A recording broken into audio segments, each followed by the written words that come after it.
I'm gonna start this young podcast.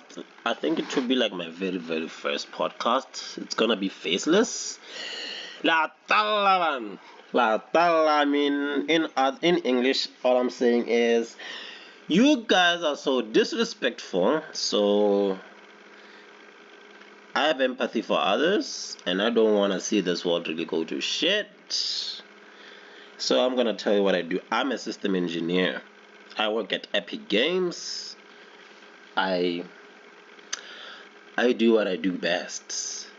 I I do not exploit people. I help others. I love humanity. But I want you guys to listen to this story right here, because it's kind of heartbreaking about Honda. It's gonna be quite long, but I hope you bear with me, alright?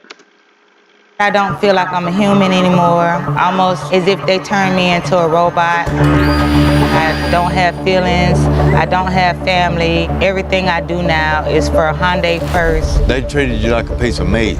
All they wanted, when the new parts come in, get them on the lines, get them put together, and get them out on that truck. They don't care if you were sick, dying, it didn't matter. I got hit in the face, and then about 2 weeks after I started, the forklift had raised an uneven load and just came crashing down. We are learning more about that deadly accident. Bryan County Sheriff's Office identified the man they say died at the Hyundai mega site yesterday. We found out from Instagram that a worker had died. Pretty visceral photos of someone without a head just laying there in their vest.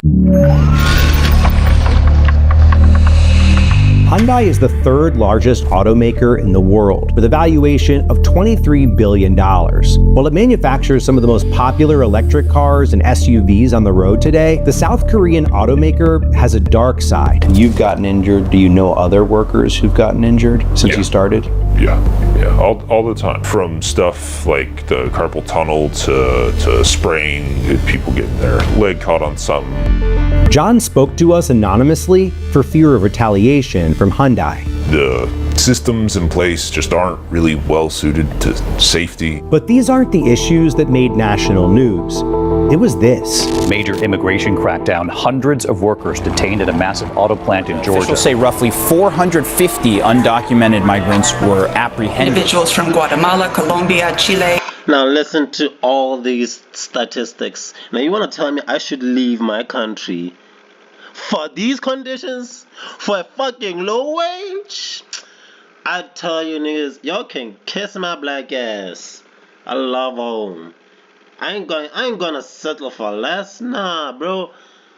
I feel for these people. They have families, they got kids, and you treating them like shit. Get out of here. Mexico, Ecuador, and Venezuela also were detained. It happened from early in the morning, like right after shift started. That's when the Instagram reels started to pop up. All yours. For Homeland Security, we have a search warrant for the whole site. We need all work to end on the site right now. People fleeing, trying to get away, and just getting captured and kidnapped. Many of those individuals that were detained through that operation in Georgia, they will face the consequences for that. They were illegal aliens, and ICE was just doing its job. ICE agents raided the 3,000-acre Hyundai campus to Alright, and then there's Donald Trump himself, a whole ass president, talking about how tourists being aliens. Like, it doesn't make any sense to me, guys. Like, imagine I left my country to go work for Hyundai.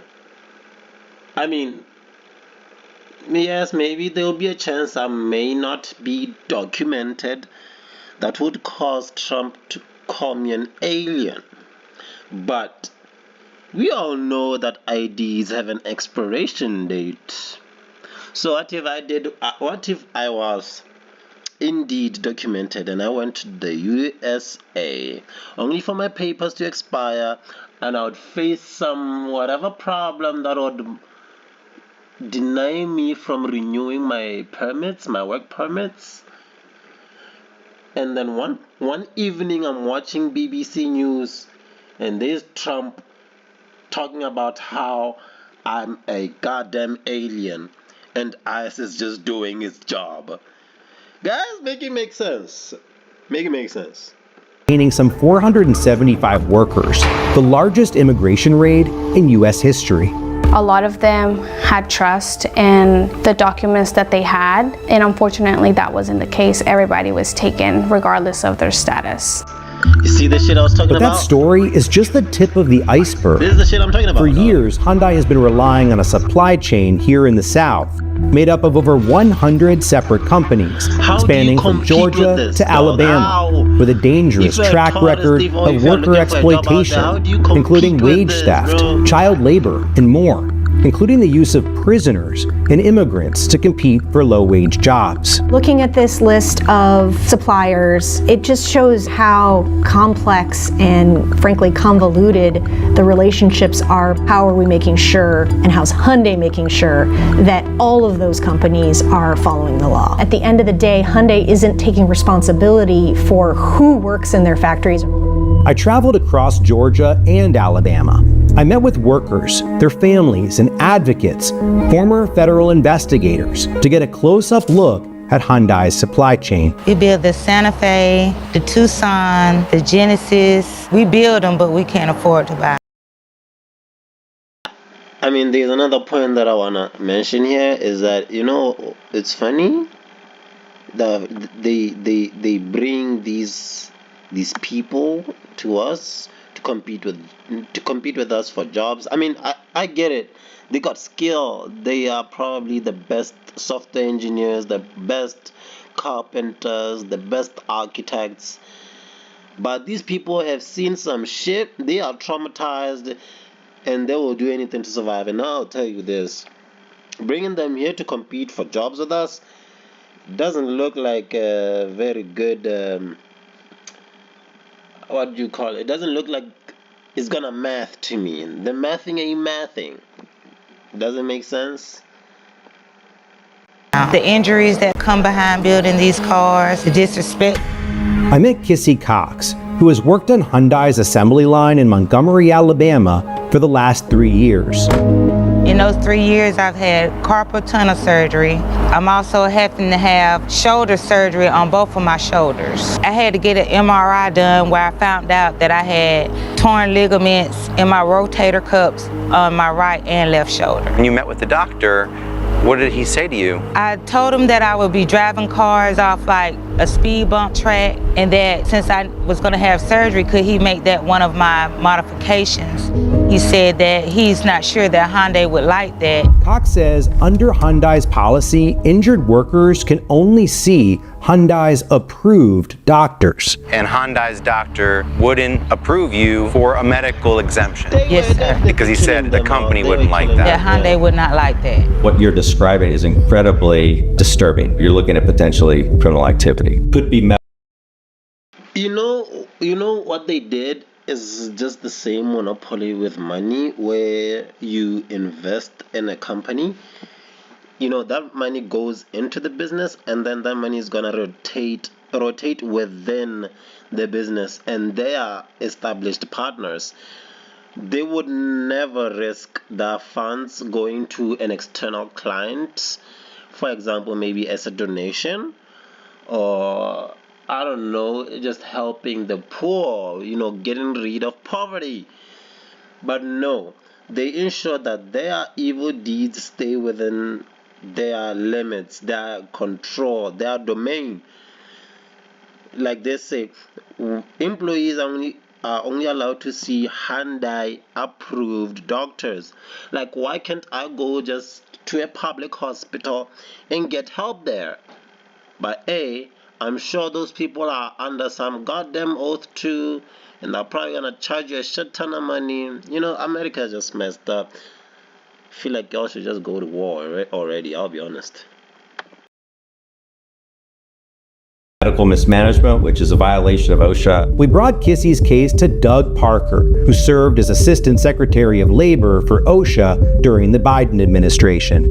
I am extremely alarmed by the idea that a doctor who has a responsibility to care for a patient, that tells me that this is a captive system that isn't driven by medical need of workers, but driven by financial considerations of the company. But Hyundai knows workers are afraid to speak out. A lot of people need their job to continue living, but I feel like I need to be able to stand up and say what I got to say and not be afraid. At the end of the day, I really feel that God has me and I have a real purpose to not let what happens to me happen to any other team members. I've seen many injuries. I've come across people that are back at work. I see their arms swelled. I see their hands swelled.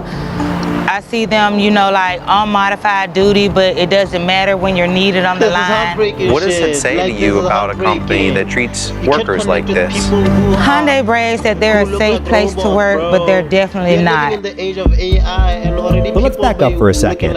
How did Hyundai Motor Group, the South Korean company that also makes Kia and Genesis cars, end up in Alabama and Georgia anyways? The auto industry was once concentrated in Michigan and Ohio. Intricate electrical nerve centers, massive machines controlled by the push of a button that feed hungry machines on a split-second schedule. But since the mid-1990s, it moved south, attracting companies like Hyundai with low wages, lack of regulation, state right-to-work laws, and a historical absence of labor activism, where unions don't pose as much of a threat. Plus, southern states offered huge tax incentives to attract Hyundai. The state of Georgia and local governments gave at least $2.1 billion in tax breaks and other incentives after the South Korea. Here's the thing. Sorry about that, folks. But I have a cousin who like went to Canada a few years back. I think like 6 or 7 years ago he was in Canada. He lived in Canada for a good 5 to 15 years or something like that. I forgot. It's a long time back.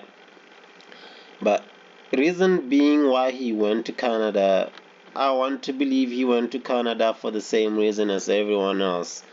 For a better life, a better job, and some shit like that. I'm not saying my cousin is perfect or anything, but this boy, I wouldn't call him a man. Well, I mean, I'm no god, but I'll tell you this boy couldn't even send a penny back home.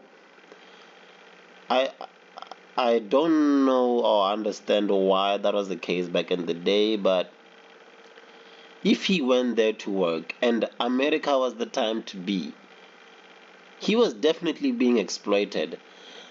Long story short, my cousin is back home in Botswana and he is safe under our care. Thanks a lot, Americans or Canadians.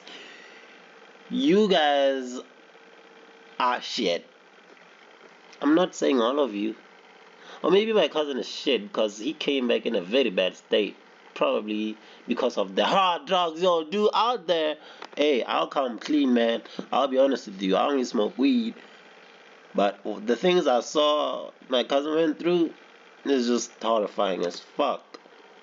Korean automaker and LG invested billions to build an electric car plant near Savannah, the same complex where John works, where 3 deaths have been reported. As they began construction, Hyundai brought in Korean nationals as technicians who could install equipment and train American workers. And when you heard about the ICE raid in Savannah, Georgia, what went through your mind that that's the federal agency that's showing up? I was really amazed that it was the Koreans that were actually being detained and how mad the Korean government was about that. But I was wondering, did they actually know the workers at Hyundai were being treated just the same as those people that were being handcuffed that day? The 1990 Hyundai Sonata. We're making more sense than ever. Since 1993, Alabama has also provided huge incentives to automakers like Hyundai, offering some $300,000 in tax breaks for every job created. In South Korea, Hyundai has to deal with a strong, active labor union. But in the American South, accountability for their actions is much more limited.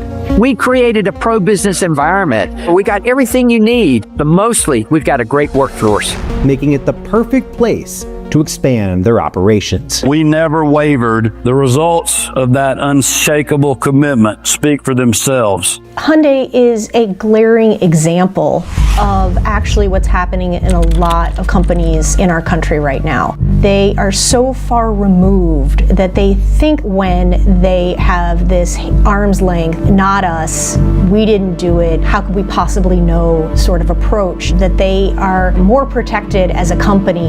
The company directly employs some 5,600 workers between Montgomery, Alabama, and their Meta plant near Savannah, Georgia. But nearly 8,000 more people work throughout Hyundai's supply chain in these regions. And that's where things start to get really shady. Alabama's Hyundai plant is in hot water. The U.S. Department of Labor is suing Hyundai. Evidence suggests underage workers as young as 12 worked at the plant. One of the children who was working at this plant went missing. They were able to find the child, find the person's parents, and then they were able to talk to other people in the plant who said that there are dozens of children working at this parts manufacturing plant. What? Jessica Lumen served as the administrator of the Wage and Hour Division at the U.S. Department of Labor during the Biden administration. We found children as young as 13 who were working in part manufacturing companies. These children were making headlights, side mirrors, and they never should have been employed in those workplaces in the first place. And kids aren't the only workers Hyundai exploits. I'll be honest with you, even though Hyundai was doing a pretty bad job exploiting children, those kids right now are probably more skilled than I am. I do not know how to make a headlight. I mean, not that I ever had the resources to make one, but I'm sure Hyundai is a very wealthy business. They had the resources, the power to make it happen. So anyway, moving on. They use prison labor too. I worked beside a 16-year-old, God, for a year. They transferred me over, had me running the console line. And I had a girl right next to me, one was 16 years old. 16 years old, working for Hyundai. And what was it like working for Hyundai while you were in prison? A disaster. One of the worst experiences I've ever had in my life. Mark Miller was one of at least a dozen Alabama State of Corrections inmates who worked at Juyang, a Hyundai supplier in Montgomery, up until last year. When he started out, he was making $10 an hour. This is my check stub from Juyang, where I made parts for Hyundai and Kia. Miller says he got injured on the job on more than one occasion. But there was a steel rack that held parts. When I threw the box, I fell into that steel rail, tripping over them parts in the floor. When I did, it broke 4 of my ribs. Instead of taking me to the hospital, they sent me back to the prison with no medical. This is where Mark Miller worked for 2 years while he was in prison here in Alabama. And while he knew he was working on Hyundai cars, the name on the door says Juyang.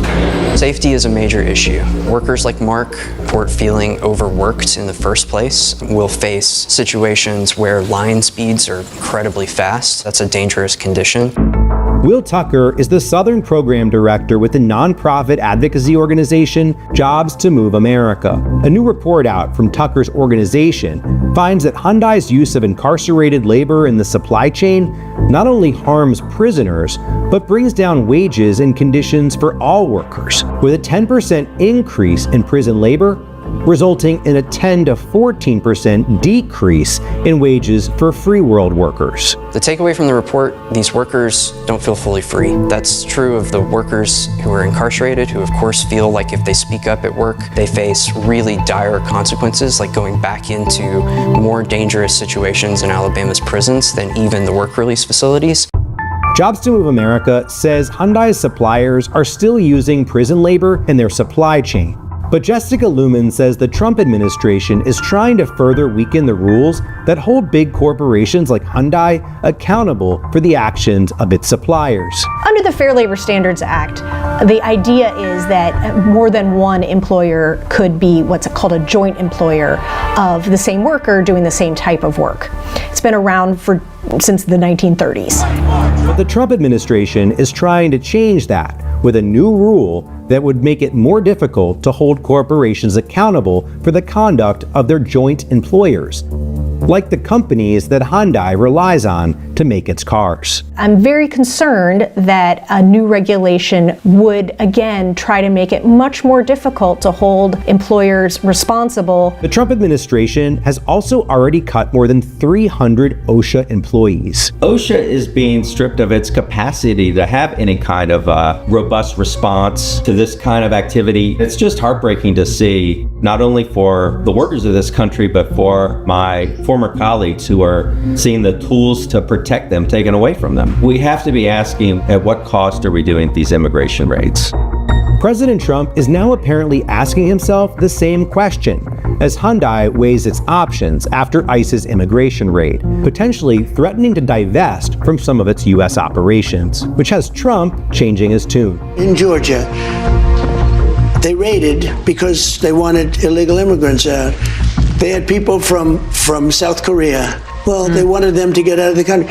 You're going to need that, Laura. I mean, I know you and I disagree on this. You can't just say a country's coming in, going to invest $10 billion to build a plant, and going to take people off an unemployment line who haven't worked in 5 years, and they're going to start making missiles. It doesn't work that way. With billions of dollars on the line, it's clear that profits come before all else. And it fits in with Hyundai's core business model, which investigators like Jessica Luman say must be disrupted. We will never have an economy that works for everyone if we are just blaming workers. Blaming workers never works. Blaming workers because they're trying to make a living for themselves and their families, or they're trying to have dignity and respect in the workplace, or they want to be safe and go home at the end of the day. That's what I think is really at the foundation and core of what's happening right here. We're not protecting workers, we're blaming them. It's very much a protection of capital interests, profits, corporations, CEOs, stocks. They don't care about people that are actually living, working, and dying in these communities. They just don't give a shit. What makes you stay? What makes you want to stay working at Hyundai, given everything that you've seen, given the deaths, given your own injuries? What makes you stay in the job? Because I believe it can change. Fundamentally, I think it can change. I think it could become a safe and good job that I'm proud to be a part of. Not only am I proud of the work that I do, but that I'm energetic to show up to work every day and not fear that one of my coworkers or a different, a construction worker might get murdered, killed on the job because they showed up to work, or myself. I think it can be better. Also, the money. We deserve a higher pay, a piece of the profit that we help create. We need fair working conditions. We need a safer line speed where we can stop some of the injuries. We also need to hold management accountable for the wrongdoing that they're doing to team members, not treating them fairly or being able to just fire them without cause. Is there any place that the audience might want to look in terms of a model that is more promising? I have seen some very interesting work by some unions in the South. I think that the UAW victory in Tennessee at the Volkswagen plant was a huge leap forward and an illustration of what can be done. We stood together in solidarity and we stood up for justice. And I think that kind of innovative leadership that the auto workers have shown is a real beacon. After reporting on all of this, I wondered how an ICE raid is supposed to solve any of the issues we heard about. Instead of sending OSHA or the Department of Labor to look at these deaths, they send in ICE and Homeland Security to round up people, put them on a militarized bus, and ship them to a detention center. What does that say? That despite the worker death, the injuries that you witness, that you experience, that it's ICE showing up and not OSHA? They don't care about working people. They're trying to get their numbers up for a political game. They don't care about people that are actually living, working, and dying in these communities. Before you go, please support our work by liking this video and subscribing to our channel. We're always looking to tell more stories like this one, unpacking economic systems that impact all of our daily lives.